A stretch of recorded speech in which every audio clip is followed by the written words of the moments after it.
सो है एवरीवन, कैसे हैं आप सभी लोग। उम्मीद करता हूँ आप लोग सभी सेफ होंगे। तो आज की इस वीडियो में मैं एक कॉन्सेप्ट लेकर आया हूँ, कंट्रीब्यूशन। बहुत ही इंटरेस्टिंग वे में हम लोग पढ़ रहे हैं। जैसा कि लास्ट वीडियो में आप लोग देखते हुए आ रहे हो, पॉइंट टू पॉइंट हम आंसर कर रहे हैं हर एक क्वेश्चन का। और ऐसे ही कॉन्सेप्ट के डोजेज आपको डेली बेसिस पर मिलते रहेंगे। गाइस बने रहिए मेरे साथ और बिना किसी देर के स्टार्ट करते हैं।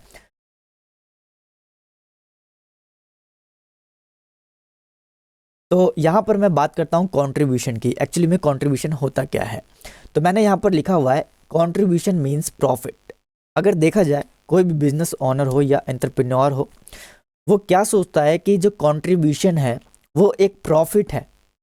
बट ऐसा नहीं होता है। देखो एक्चुअली में क्या है, मैं आप लोग को समझाता हूँ। से यहाँ पर मैंने एक ट्यूशन क्लासेस के लिए रेंट पर एक स्पेस लिया, राइट।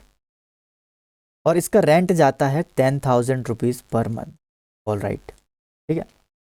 इट मीन्स कि ये जो मेरा रेंट है फिक्स्ड नेचर का है, यानी कि फिक्स्ड कॉस्ट है। मेरे पास स्टूडेंट्स आए या ना आए, मुझे जो ये रेंट है 10,000 का वो देना ही देना होगा, करेक्ट। अब देखो होता क्या है, एक स्टूडेंट आता है मेरे पास, एक स्टूडेंट आता है और वो मुझसे कोचिंग के लिए बात करता है।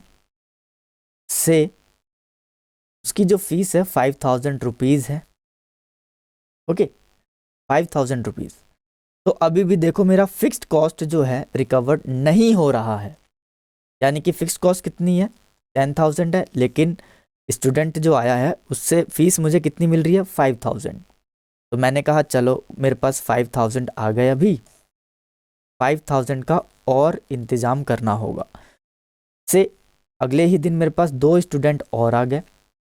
तो मैंने अपने दिमाग में सोचा क्या कि अब तो मेरे पास कितने हो गए टोटल, 15,000, जिसमें से कि मैं 10,000 रेंट दे दूंगा और 5,000 जो है वो मेरी अर्निंग्स हो जाएंगी। यू कैन से कि ये मेरा प्रॉफिट हो जाएगा।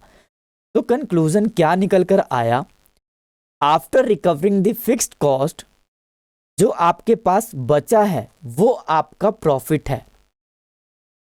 सो यू कैन से कि आप क्या करते हो, फिक्स्ड कॉस्ट को रिकवर करने के लिए जो भी अमाउंट लगाते हो वो होता है आपका कंट्रीब्यूशन। ऑलराइट, समझ में आ गया आई होप आप लोगों को।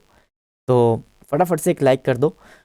तो अगर कॉस्टिंग की लैंग्वेज में बोलें कि कंट्रीब्यूशन क्या है, तो आप किस तरीके से डेफिनेशन लिखते हो, it is the difference between sales and marginal cost. Marginal cost तो हमने पढ़ा ही नहीं है, हमने पढ़ा है क्या, वेरिएबल कॉस्ट। आई नो आप लोग को पता है कि मार्जिनल कॉस्ट ही वेरिएबल कॉस्ट होती है। Then you will get the contribution, आपको कंट्रीब्यूशन मिल जाता है, ओके, ऑल राइट। देन आप क्या करते हो, इसमें अगर फिक्स्ड कॉस्ट को भी माइनस कर देते हो, then you will get the profit, because आपने फिक्स्ड कॉस्ट जो है वो रिकवर्ड कर ली है। जो भी आपके पास एक्सेस अमाउंट बचता है वो होता है प्रॉफिट।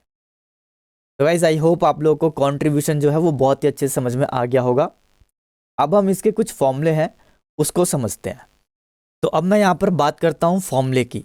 तो आप किस तरीके से कंट्रीब्यूशन को कैलकुलेट करते हो मैं यहाँ पर बताता हूँ। तो देखो सबसे पहला जो फॉर्मूला है, contribution is equal to sales minus variable cost. देखो कभी कभी एग्जाम में वेरिएबल कॉस्ट को मार्जिनल कॉस्ट भी लिखा जाता है, ठीक है। एंड आप लोग जानते हो कि मार्जिनल कॉस्ट ही वेरिएबल कॉस्ट होती है। लास्ट वीडियो में मैंने आप लोगों को मार्जिनल कॉस्टिंग के सिनोनिम्स जो नेम है, यानी कि और किस नामों से जाना जाता है वो बताया हुआ है। जैसे कि इंक्रीमेंटल कॉस्ट हो गया, डिफरेंशियल कॉस्ट हो गया, ये सब मैंने लास्ट वीडियो में ऑलरेडी बता चुका हूँ। तो यहाँ पर कंट्रीब्यूशन का जो फॉर्मूला है वो है sales minus variable cost, okay. और क्या कह सकते हो आप कि contribution is equal to fixed cost plus profit. All right, हमारे पास दो फॉर्मूले निकल कर आ जाते हैं। I know profit volume ratio को लेकर भी कंट्रीब्यूशन कैलकुलेट किया जाता है, बट उसे मैं आपको प्रॉफिट वॉल्यूम रेशियो के कॉन्सेप्ट के साथ समझाऊंगा, ठीक है। तो यहाँ पर देखो जरा, अगर मैं स्टेटमेंट लिखूं तो स्टेटमेंट हमारे पास क्या होती है, सेल्स माइनस वेरिएबल कॉस्ट, आपको कंट्रीब्यूशन मिल जाता है। में से आप फिक्स्ड कॉस्ट को माइनस कर देते हो, आपके पास प्रॉफिट आ जाता है। यानी कि आप क्या कहते हो कि हमने जो है पहले कंट्रीब्यूशन निकाला, फिक्स्ड कॉस्ट को रिकवर किया, तब हमारे पास जो बचा लास्ट में वो था प्रॉफिट।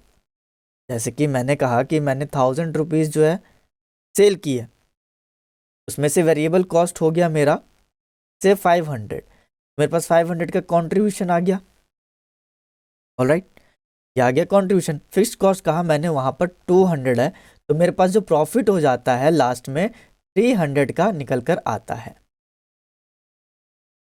आई होप आपको क्लियर हो गया होगा।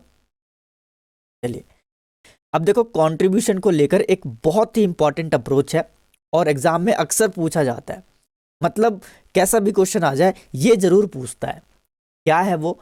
प्रॉफिटेबिलिटी को लेकर, यानी कि कोई भी प्रोडक्ट जो है कब प्रॉफिटेबल होगा। अब बड़े ध्यान से समझना, यहाँ पर मैंने लिखा हुआ है क्या कि जो कंट्रीब्यूशन है is helpful in determination of profitability of the product. ये बहुत ही ज्यादा हेल्पफुल है। अब देखो एक बात ध्यान रखो कि कंट्रीब्यूशन हेल्प करता है इन डिटर्मिनेशन। जब भी ये बात आ जाए ना कि हेल्पफुल है ये इन डिटर्मिनेशन, कोई भी फंक्शन क्रिएट होता है तो वो क्या बन जाता है? एक मैनेजरियल डिसीजन बन जाता है। तो 1 मार्क्स का एमसीक्यूज यहां से बन गया। और प्रैक्टिकल अप्रोच हम ये लेकर चल रहे हैं कि प्रॉफिटेबल प्रोडक्ट है या नहीं, वो कैसे पता लगेगा, समझो एग्जाम्पल के थ्रू। एग्जाम्पल है हमारे पास product A, product B and product C. मैंने कहा कि इसकी सेल हुई है प्रोडक्ट ए 100 रुपीज़, और यहाँ पर बी प्रोडक्ट जो है 200 का सेल हुआ है एंड सी जो है 300 का सेल हुआ है। मैंने कहा वेरिएबल कॉस्ट जो है इसकी 50 है, इसकी 100 है और इसकी 150 है। तो मेरे पास कंट्रीब्यूशन क्या मिलता है? ए प्रोडक्ट पर मुझे कंट्रीब्यूशन 50 रुपीज़ का मिला, बी प्रोडक्ट पर मुझे 100 रुपीज़ का मिला, सी प्रोडक्ट पर मुझे 150 का मिला। अब देखो बहुत ही इंटरेस्टिंग बात है यहाँ पर, देखो क्या है वो। मैंने कहा कि in the above example one can say that C is more profitable. C जो है वो आपका मोर प्रॉफिटेबल होगा। क्यों होगा भाई इतना प्रॉफिटेबल, बताओगे जरा मुझे? क्योंकि उसका इट हैज मोर कंट्रीब्यूशन, क्योंकि उसका जो कंट्रीब्यूशन है वो ज्यादा है।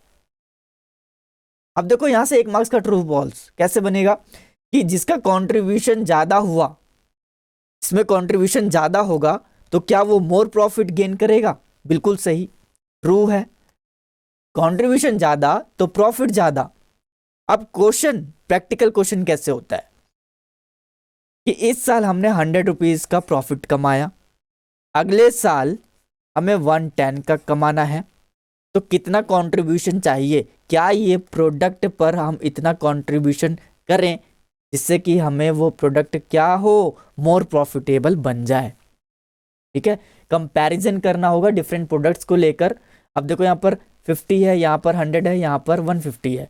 एक बात बताना कि अगर मैं यहाँ पर कंट्रीब्यूशन ज़्यादा कर दूं, 100 का कंट्रीब्यूशन कर देता हूं, तो इन कंपैरिजन बी दोनों इक्वल हो जाएंगे। यहाँ पर कंट्रीब्यूशन मेरा 150 आ जाता है, तो ए प्रोडक्ट मोर प्रॉफिटेबल होगा बी प्रोडक्ट से। कह सकते हो आप ये बात? तो इसका प्रैक्टिकल क्वेश्चन बनता है प्रॉफिटेबिलिटी को लेकर, और सेपरेट क्वेश्चन, और ये भी नहीं कि 2-3 मार्क्स का क्वेश्चन, डायरेक्ट 4 मार्क्स का क्वेश्चन, 5-6 मार्क्स का क्वेश्चन तक बनता है। ये बात ध्यान रखना। अब बात आते हैं हमारा जो थ्योरेटिकल पोर्शन है कि व्हाट इज कंट्रीब्यूशन। तो क्या हम ये सब लिख सकते हैं? डेफिनेटली लिख सकते हो आप। मैंने आप लोगों को क्या बताया? सबसे पहले कंट्रीब्यूशन की डेफिनेशन बताई, it is the difference between the sales and the variable cost. ये तो हो गया सिंपल सा डेफिनेशन। उसके बाद आप फॉर्मूला लिख दोगे, मैथमेटिकली कैसे कैलकुलेट करोगे, ये भी आपके डेफिनेशन का ही पार्ट है। आप एग्जाम्पल के थ्रू इसको समझा सकते हो, एंड ये हेल्प करता है। मैंने आप लोगों को बताया ना, contribution is helpful in determination of profitability of the product. ये इसका फंक्शन हो गया, यानी कि ये सब कुछ कंट्रीब्यूशन के बारे में ही बोल रहे हो आप।